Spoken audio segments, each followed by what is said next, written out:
Continuing on with lesson 8.1, the law of sines.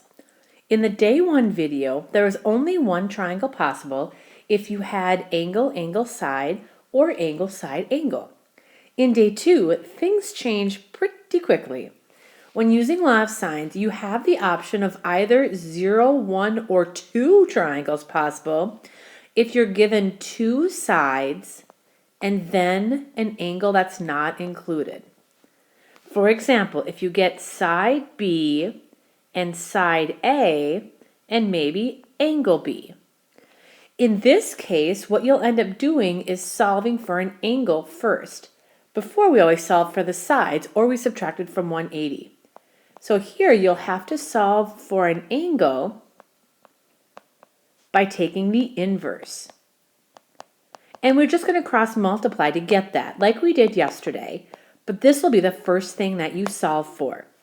When given side-side angle, you'll get your first angle on your calculator, but then we have to think back to chapter 7. We'll also have to check for an obtuse option for sine, and that's where we do 180 minus theta. So that's new for this part of law of sines. Let's take a look at examples where we have no triangle possible, exactly one, or when there are 2 possible solution sets. We're going to solve triangles ABC in each example below. Our first example, notice we have angle B, which is 60, and directly across we have side B, which is 4. We know lowercase a, or well, we don't know angle A, I guess, but we know lowercase a is 14. So I'm just going directly across from the angle to the side length. And then we'll do lowercase c over on the opposite side of angle C. Based on the given information, we know angle B and side B. Let's start with law of sines there. We'll say sine angle B, which is 60, over side B, which is 4. And this is just like what we did in day 1. Now, though, the only other comparison would be angle A and side A. We'll set that equal to sine angle A, which we don't know, over side A, which is 14. Just like yesterday, from here, we'll cross multiply. I'll take 14 times sine 60 equals 4 times sine A. To get sine A by itself, I'm going to divide both sides by 4. And this is where we're going to plug everything in. Plug all of that into your calculator. 14 times sine 60 divided by 4. Keeping in mind that you're solving for a trig answer, not a side length or angle. Therefore, when you enter all of this in, this has to go to 4 decimal places. And that would be 3.0311 rounded to 4 places. To get angle A by itself, we'll take the inverse of 3.0311. And when you type that into your calculator, you should get error. We can't take a sine value bigger than 1 or less than -1. Therefore, no triangle possible. If that angle doesn't work, that triangle doesn't exist with the given conditions. Not possible. That's a scenario where there's no triangle or 0.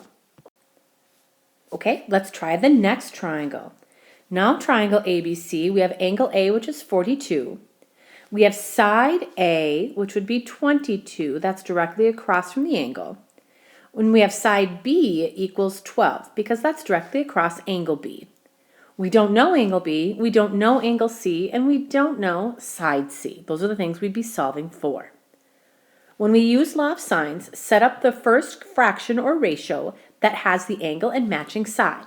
In this case, it'll be A, so we'll take sine angle A, which is 42, over side A, 22. We know side B, we need to find angle B. Sine B over 12. And of course, cross multiply. If we take 12 times sine 42 equals 22 times sine B. Isolate the trig term, divide both sides by 22. Again, just like that last problem, enter all of that into your calculator. And then round to 4 decimal places. We're trying to find a trig value.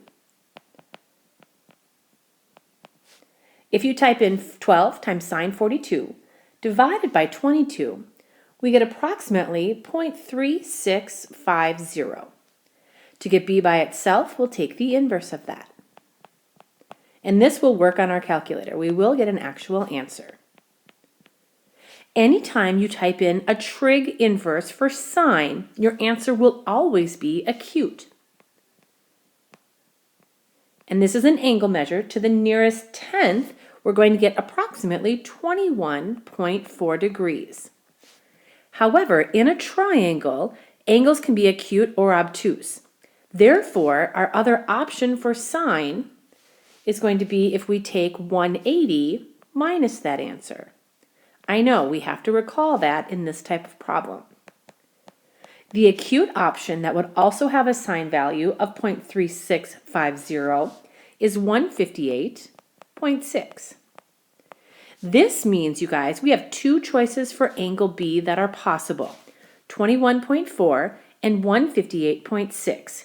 So here's where we check. Put a little star by this and let's arrow up to the top. If angle A is already 42 degrees, angle B could equal 21.4. That'd be fine. But 158.6 is too big. If you added 158.6 to 42, that would be bigger than 180. What that means is even though we tried it as an option, it's too big for the triangle itself.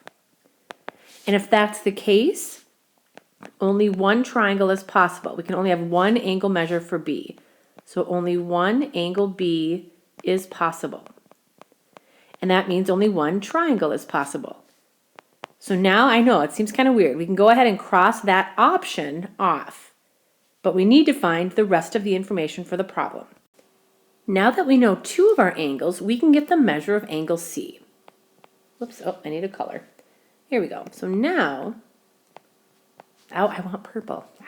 All right, here we go.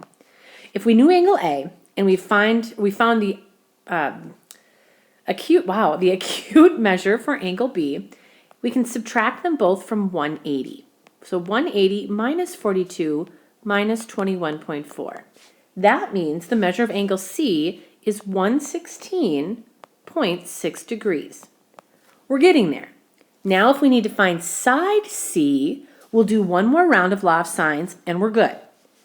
To get side C, I'll do the sine rule for A, sine A, which is 42, over side length A, 22, equals sine angle C, which is 116.6, over the dot in there. Well, there's a bunch of dots now. How fun. Over side C. And now this one is just like what we did in day 1. We'll cross multiply, and we'll get 22 times sine 116.6 equals C times sine 42. From here, to get C by itself, divide both sides by sine 42. And you can enter all of this in your calculator at once. So this is like what we did yesterday. C is a side length, lowercase c. That means we round it to the nearest tenth. And this answer would be 29.4. Make sure that when you're doing this, all of your answers are either underlined or circled so that we know where our answers are. This means one triangle is possible because of that angle B rule up above. And now I hope you're ready for this one. Angle A, or triangle ABC again. We know angle A. Directly across, we know side length A. Let's label that. Angle B, we don't know, but we know side length B. So kind of like what we had last time. We don't know angle C or side length C. Make sure you always label the sides directly across the angle with a lowercase letter. Let's start by figuring out which ratio we'll work with. We'll work with angle A and side A. That means sine 58 degrees over side length of 4.5. We know side length B. Let's see if we can find the measure of angle B. Over 5. And cross multiply. If we take 4.5 times sine B, doesn't really matter the order, I guess, equals 5 times sine 58, I'll divide both sides by 4.5 to get sine B by itself. Enter that all into your calculator and round it to 4 decimal places. If we do that, we get approximately 0.9423. To get B by itself, we'll take the inverse of 0.9423. Recognizing that B is an angle, we can round that to the nearest tenth. And I got approximately 70.4. And remember, that's your acute angle option. What that means is we now need to figure out the obtuse option.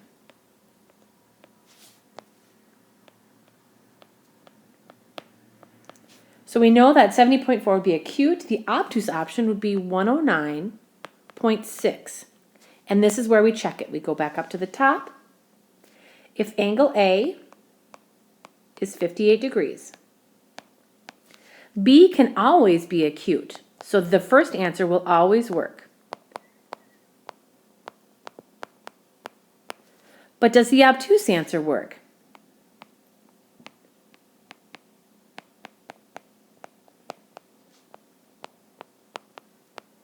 If you take 58 plus 109.6, yes, your answer is less than 180.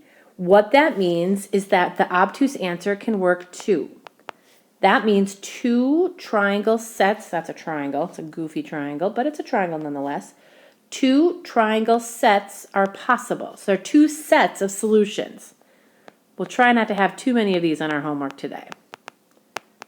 Oh boy. So here's what we do. It's really not that difficult. It just is a little bit of extra work. I just needed to give myself a little extra space. So here we go. I'm just going to make kind of like a table. And I'm going to divvy up my table. And I'm going to write my acute angle B on the left and my obtuse angle B on the right. Angle A and side length A won't change no matter what. Side length B won't change either. However, if angle B is acute, which would be 70.4, that will affect what angles C and side C equal. We'll write then angle C would just be 180 minus those other 2, 180 minus 58 minus 70.4.